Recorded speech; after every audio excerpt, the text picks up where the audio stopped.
So when you take the tariff revenue into account, it doesn't look like a materially worse fiscal picture than before President Trump took office, but it's still a very worrying one.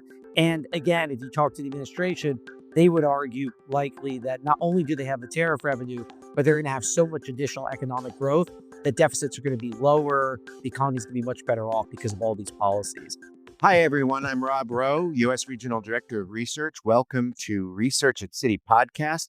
With us on the podcast today is Rob Sockin of our Global Economics team, and we're going to discuss everything around the big, beautiful bill. Rob, thanks for being on the podcast. There's been so many permutations now, and it seems to be going back and forth between the House and the Senate. One, what is the state of play right now in the big, beautiful bill? And also, how do you ascribe a probability to this getting done? Yeah, these are really great questions. And I think what we're seeing right now, and the reason there are so many headlines flying back and forth, is Congress is really trying to squeeze the big, beautiful bill into a very short timeline. They've kind of given themselves a deadline of passing this by July 4th.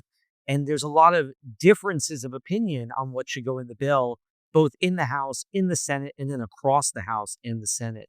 So it's really scrunching this into a very challenging time frame. I ultimately think that it's too big to fail in the sense the Republicans have to get this through. And so it will pass in some form, but there's an open question as to exactly what the bill will look like. We originally had a version of the bill pass through the House. It then went to the Senate. The Senate was put through some key changes in certain areas. I would say most of the bones of the bill are still there, but there's a lot of differences of opinion on various spending cuts, various tax cuts that will need to be debated. And so eventually the two sides, the House and the Senate, have to come to agreement about what this ultimate bill will look like. And I still think it feels like we're far away from that point. But again, they're really trying to get it done by July 4th. And so we're going to see a lot more headlines in coming days of them trying to negotiate through these policies. And Rob, what are some of the tug-of-war areas? Where does the rubber meet the road on some of the policies? I remember SALT was a big discussing point or a big area of argument before, but what is it now? Yeah, absolutely. And, if you go back months ago, there was pretty wide agreement among Republicans that one thing that would happen through the reconciliation process this year, if they were to take the House and the Senate, which they did, and the presidency, which they did, is that they would extend the 2017 Trump tax cuts that are set to expire later this year. And that was widespread agreement. And I still think there's widespread agreement on extending those tax cuts. Then it started to come into play other areas where they might be able to add additional tax cuts, things that President Trump promised on the campaign trail, things like no tax on tips, no tax on overtime. Those are in the bill. But even there, across the House and the Senate, there are debates about the requirements for those tax cuts, what type of structure should be put around them for people to qualify. That's also true for an additional tax cut where seniors are able to deduct more from their taxes. Again, kind of agreement across both the House and the Senate that should occur, but what are the parameters around that is a big question mark. And then if you go to the spending side, there's also disagreements. If you look at the House bill, there were spending cuts in Medicaid. There were cost savings in terms of getting rid of some of the green energy subsidies that came through during the Biden administration. If you go to the Senate version, there's also agreement those things are going to be in the bill, but the exact contours of them, when the green subsidies are removed, how they're phased out, the extent of Medicaid cuts and Medicaid requirements, all these things are being debated. The SALT as well, how big the SALT deduction should be. There was a pretty large increase in the cap in the House version that the Senate is pushing back on. So as we could see, wide range of disagreements across many different policies there are proving to be sticking points in the negotiations. And am I correct that actually this bill will increase deficits in general? And if that's the case, is this the first bill that'll increase deficits but not have any stimulative effect on the economy? But let's start with deficits. Yeah, let's start with deficits, and then we could talk about the stimulative effects and how that interplays with some of the administration's other policies. I Right. think any way that you slice the numbers that are in these bills and the general contours of the government's budget, it is very hard to envision deficits being far from 6% of GDP per year for the foreseeable future.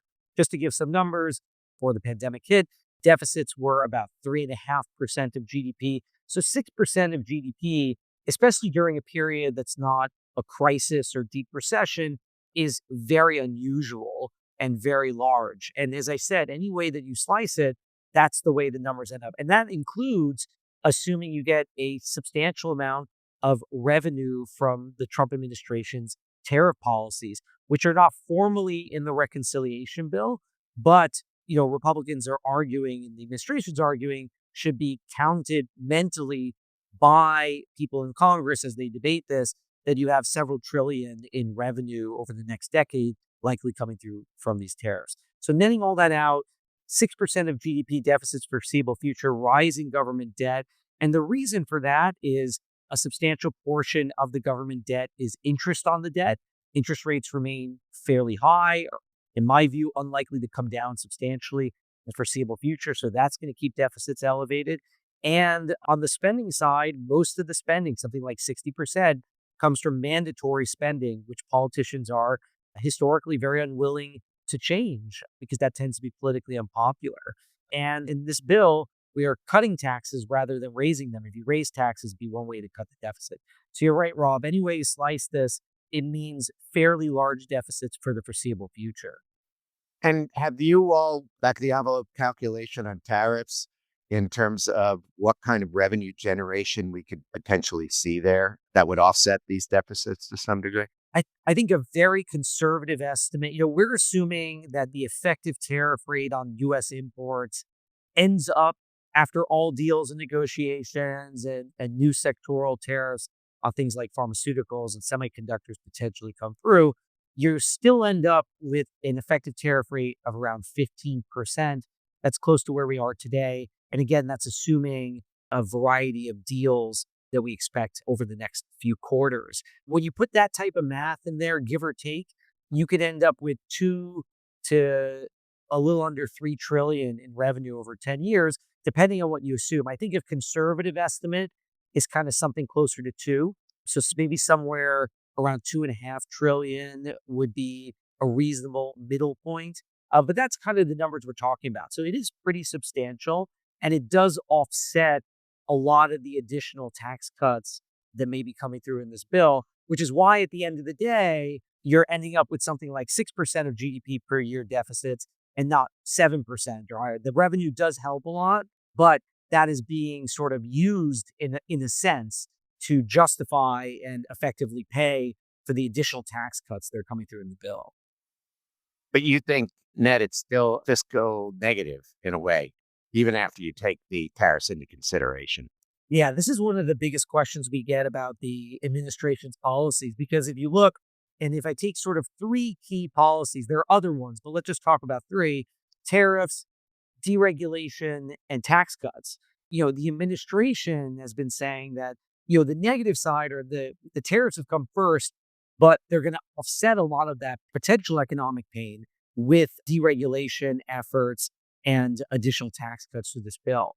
Deregulation, very uncertain or up for debate what it means in the long run, what type of deregulation you should put through, but most economists would agree, at least in the short run, tends to boost growth and put downward pressure on inflation. So when I net all that out, you have the tariffs, which are a meaningful drag on economic growth. We think will start to drag more on the economy in the second half of this year and early next year.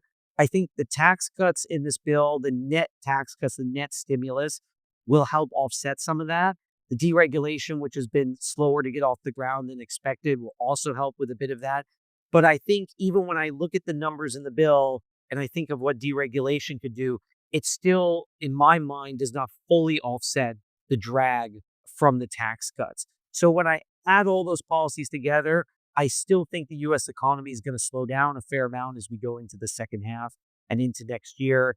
That net, these fiscal policies from the administration will be a drag on the economy. Not as big a drag if we didn't have the tax cuts and we didn't have the deregulation, at least in the short term. So it helps offset those high tariffs. But again, yeah, I think net, I would still expect these policies to have negative implications for growth of the economy. And so that brings up something that's interesting because I get the feeling that one other key to this is growth assumptions, right? And I imagine that if you're optimistic, you probably have higher growth assumptions over what not just the bill will do, but what the US economy will do over, say, the next 5 years. Have you looked at the growth assumptions of the administration versus the CBO versus where you have them? And is there a big difference there?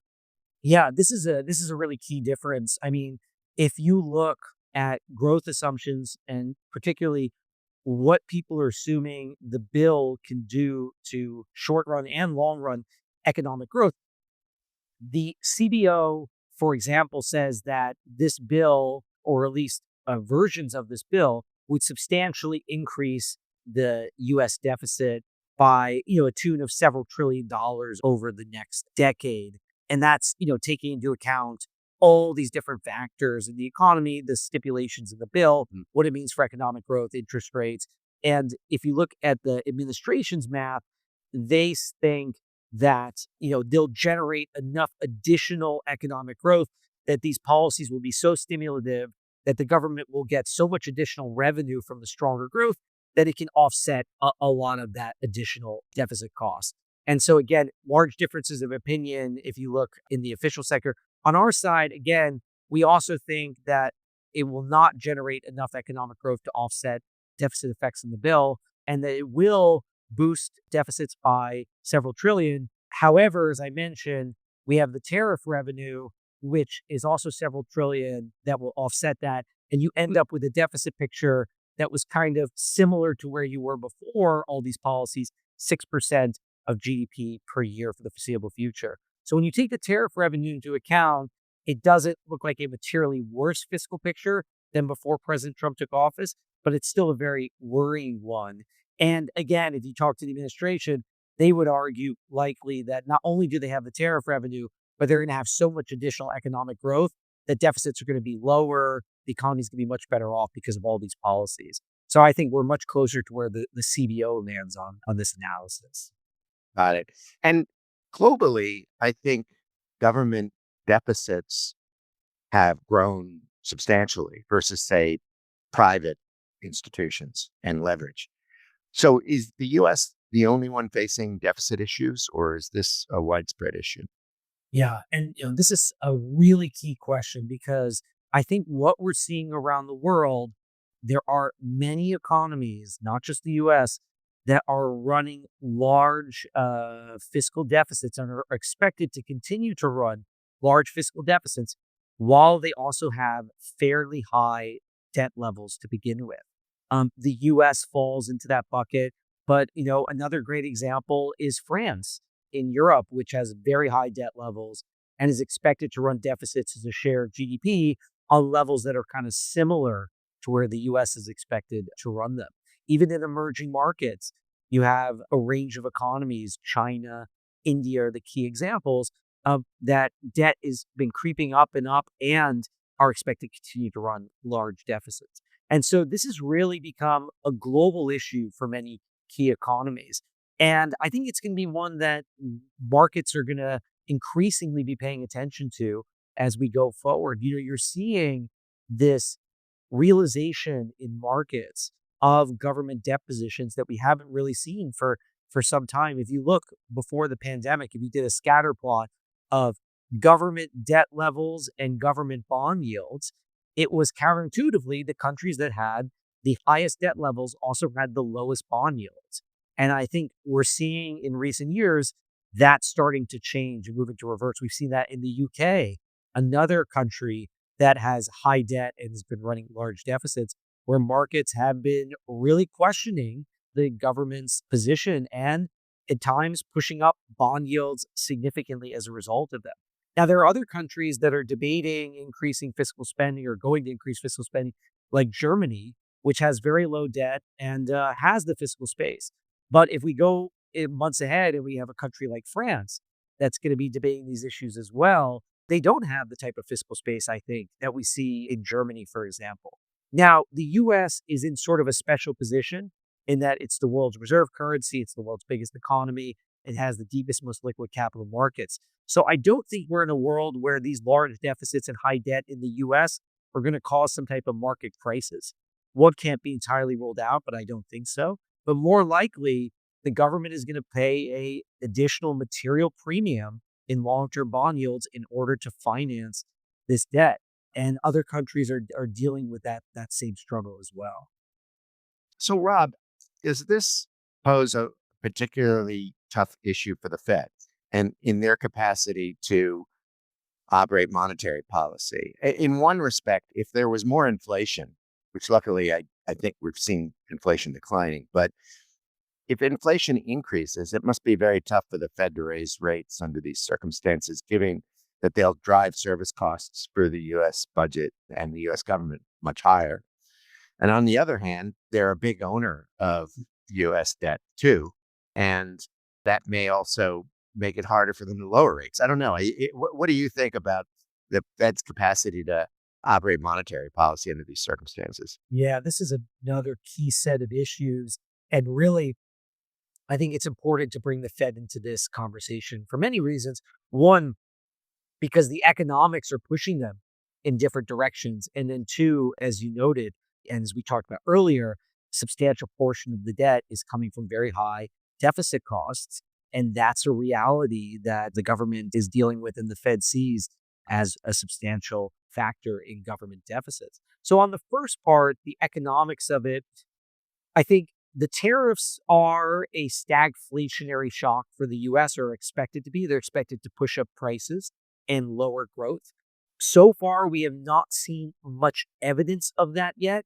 If you look at the hard inflation data through May, very limited evidence the tariffs are pushing up costs, but we do ultimately expect those to come through. Particularly, we'll expect to see a more of an inflationary impulse in the summer. But admittedly, we haven't seen that yet. That's one reason I think you're seeing the Fed being patient and in wait and see mode, because the higher inflation pulls them in one direction. Higher inflation says you should raise rates. Lower growth says you should cut rates. And so they're waiting to see how the tariffs play through into the economy. And I think they'll likely be patient. Now, this bill that we're talking about, I do think is going to be some juice for the economy in the short term. If the bill kind of goes through its current form, it'll offset, as I mentioned, some of those effects of the tariffs on growth. And so maybe you don't get as much of a negative growth effect.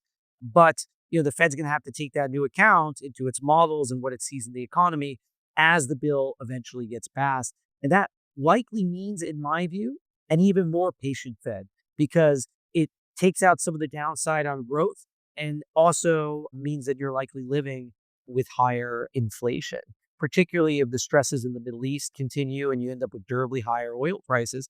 That's another inflationary impulse. So it's a tricky position for the Fed. I ultimately think, though, as long as inflation expectations remain well behaved, that as the economy does start to slow, they'll start to gradually cut rates. My base case right now is 2 rate cuts, my own view, but maybe it could be a bit more, depending if growth is softer, or it could be a bit less if inflation is higher and growth holds up well. So I think you're dealing with cuts in the few category, 1, 2, maybe 3 in the next few quarters. Now, in terms of the interest costs, I think that the Fed is going to continue to operate independently.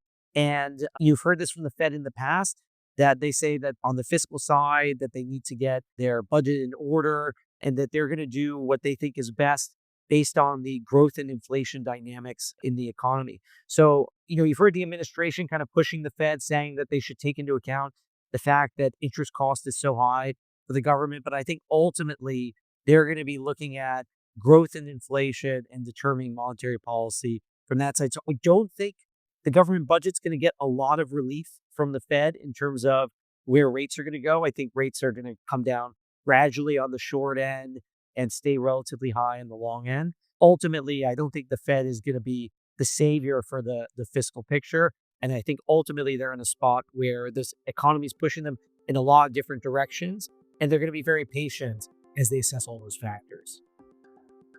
Fantastic. Rob, thanks so much. I'll be eagerly watching all the perambulations of the big, beautiful bill going forward, and we'll see where we end up in the long run. But thank you again, Rob. Thank you. This podcast was recorded on June 23rd, 2025. Join us on our next podcast when we'll discuss LATAM markets with Andre Mazzini.